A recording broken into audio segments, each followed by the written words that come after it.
যুক্তরাষ্ট্রে ওয়াসার এমডি তাকসিমের 14 বিলাসবহুল বাড়ির সন্ধান নিয়ে তোলপাড়। জিকে শামীম ও তার মায়ের বিরুদ্ধে সাক্ষ্য গ্রহণ শুরু। উচ্চ আদালতে বিচারক নিয়োগে আইন হচ্ছে, আইনমন্ত্রী। এখন দেখবেন বিস্তারিত সংবাদ।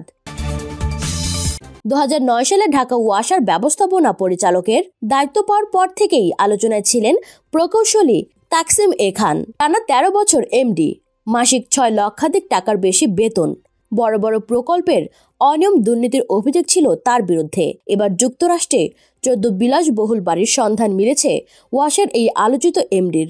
যুক্তরাষ্ট্রের একাধিক শহরে কেনা এসব বাড়ির মূল্য হাজার হাজার কোটি টাকার বেশি।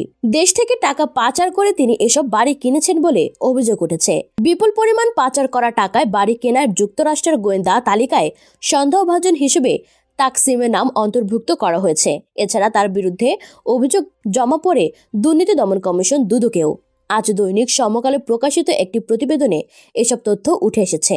এদিকে যুক্তরাষ্ট্রের তাকসিমের বিলাসবহুল 14 বাড়ির সন্ধান নিয়ে সর্বত্র তোলপাড় শুরু হয়েছে।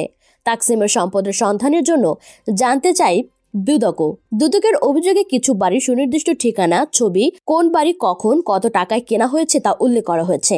তাকসিম সম্পর্কে যুক্তরাষ্ট্রের সেন্ট্রাল ইন্টেলিজেন্স এজেন্সির গভর্নর ওয়াস নোটিশের একটি কপি অভিযোগের সঙ্গে জুড়ে দেওয়া হয়েছে। সিআইএস সহ যুক্তরাষ্ট্রের department of justice, federal bureau of investigation, দেশটির অন্যান্য সংস্থা ও international criminal police organization Taksim A খানের বিষয়ে কাজ করছে বলে এই নোটিশে উল্লেখ করা হয়েছে।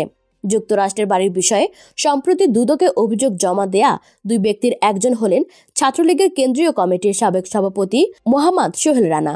তিনি অভিযোগ অনুসন্ধানের জন্য কমিশনের প্রতি অনুরোধ জানান।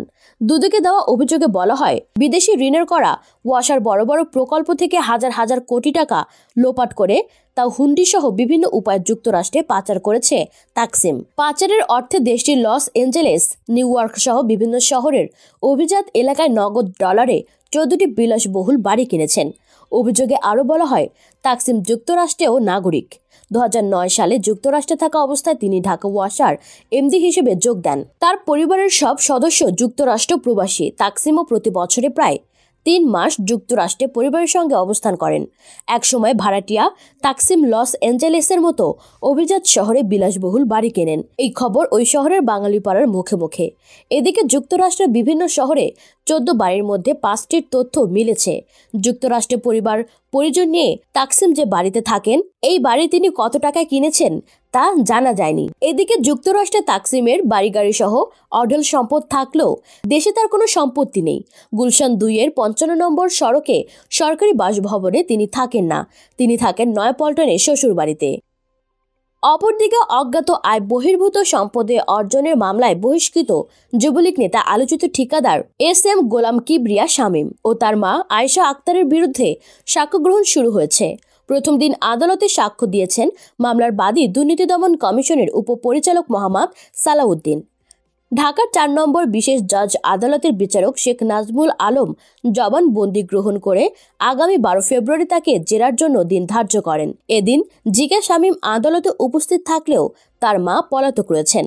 2019 সালের 21 অক্টোবর জিকে শামীম ও তার মা আয়েশা আক্তারের বিরুদ্ধে 297 কোটি 8,99,000 টাকার অবৈধ সম্পদ অর্জনের অভিযোগে দুদকের সম্মিলিত জেলা কার্যালয় 1-এ সংস্থাটির উপপরিচালক মোহাম্মদ সালাউদ্দিন বাদী হয়ে মামলাটি দায়ের করেন।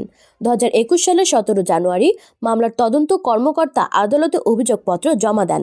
গত বছর 2022 সালের 18 অক্টোবর তাদের বিরুদ্ধে চার্জ গঠন করে বিচার শুরুর আদেশ দেন আদালত। অন্যদিকে আইনমন্ত্রী আনিসুল হক বলেছেন, উচ্চ আদালতের বিচারক নিয়োগে আইন করার কাজ চলছে। কিছু দিনের মধ্যে এই আইন জাতীয় সংসদে উত্থাপন করা যাবে বলে জানান তিনি। সোমবার সংসদের বৈঠকে বাংলাদেশ সুপ্রিম কোর্টের বিচারক বিল পাশের আলোচনায় বিরোধী দলের সংসদ সদস্যদের বক্তব্যের জবাব দিতে গিয়ে আইনমন্ত্রী এই কথা বলেন। আগে স্পিকার ডাক্তার শিরিন শারমিন চৌধুরীর সভাপতিত্বে সংসদের বৈঠক শুরু হয়।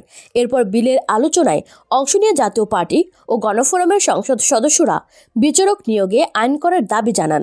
বিলের আলোচনায় গণফোরামের সংসদ সদস্য মোকাব্বির খান বলেন, সংবিধান অনুযায়ী এখন উচ্চ আদালতে বিচারক নিয়োগ দেন রাষ্ট্রপতি। বিচারক নিয়োগের ক্ষেত্রে অযোগ্যতার কথা বলা থাকলেও যোগ্যতার মানদণ্ড বলা নেই। এক্ষেত্রে বিচারক নিয়োগে সুনির্দিষ্ট আইন করা হলে নিয়োগ প্রশ্নবিদ্ধ করার সুযোগ থাকবে না। সম্প্রতি নির্বাচন কমিশনার নিয়োগে আইন হয়েছে, একইভাবে বিচারক নিয়োগে আইন করা দরকার। জাতীয় পার্টির সংসদ সদস্য পীর ফজলুর রহমান বলেন, নির্বাচন কমিশনার নিয়োগে কোনো আইন ছিল না। গত বছর এই আইন হয়েছে এবং আইনের ভিত্তিতে নতুন নির্বাচন কমিশন গঠন করা হয়েছে। একইভাবে উচ্চ আদালতের বিচারক নিয়োগেও আইন করার কথা ছিল, কিন্তু তা এখনো হয়নি। অনেক ক্ষেত্রে রাজনৈতিক বিবেচনায় নিয়োগ হয়। এই বিষয়ে তিনি দ্রুত ব্যবস্থা নেওয়ার দাবি জানান। জাতীয় পার্টির আরেক সংসদ সদস্য ফখরুল ইমামও একই দাবি জানান। আইনমন্ত্রী আনিসুল হক বিরোধী সদস্যদের আশ্বস্ত করে বলেন, বিচারক নিয়োগের ব্যাপারে আইন করার জন্য সরকার কাজ করছে। কিছুদিনের মধ্যেই এই আইন সংসদে আনতে পারবেন।